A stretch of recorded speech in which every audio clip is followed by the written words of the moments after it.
Good morning, Brandon Hardison. I hope everyone's having a tremendous day. We want to talk about speakers who are maybe new, general, and many times I know we've been stressing on people that have specific audience, know exactly what they're doing, how to use this new tool because they can't be in front of the room. But let's go back further.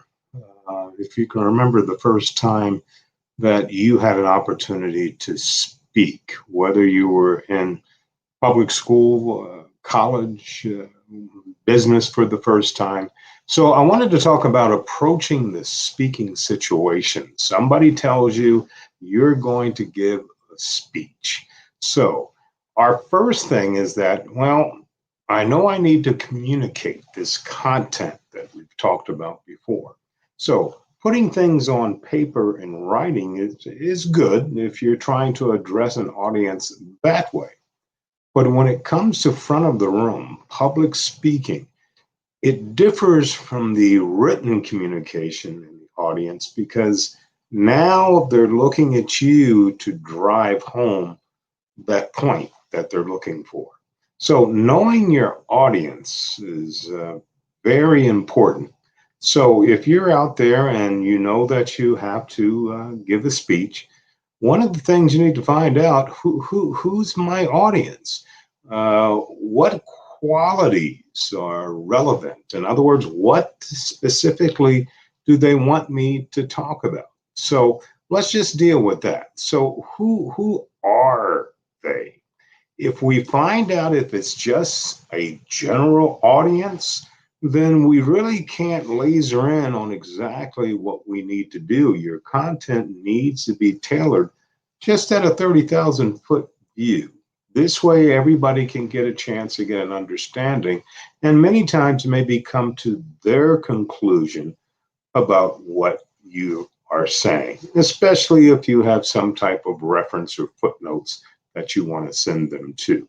Now, second thing, are there any qualities that are relevant to that group that you're talking to? Because that's where now value, where knowledge of who you are standing in front of them can come into play tremendously.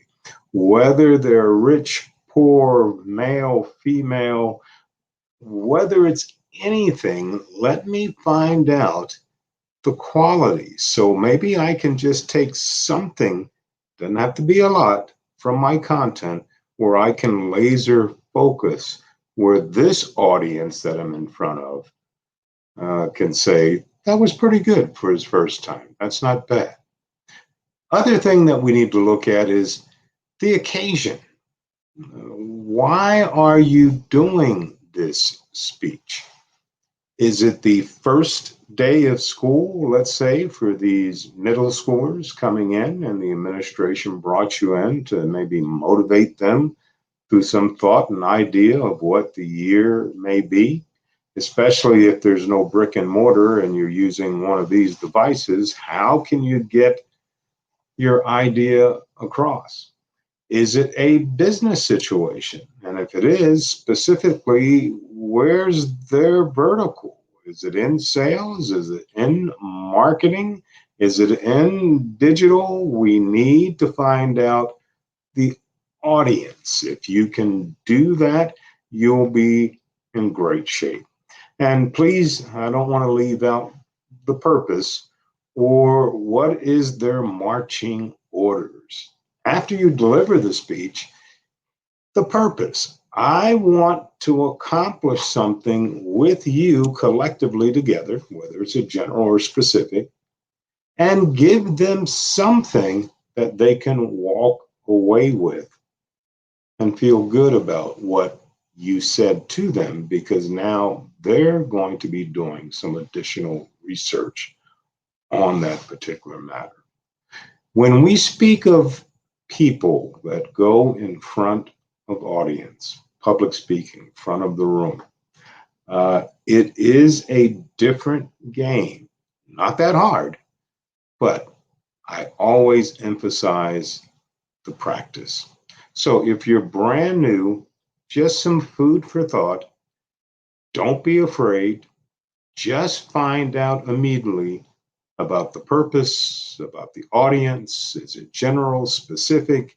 Is there anything in common? Is there anything particular that they want me to drill down on?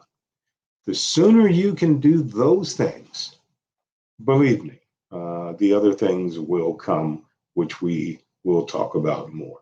Once again, Brandon Hardison, Champion Strategies. Glad you can be up for this session. And what we want to do is just tell you, as always in parting, you go out and make it, champion.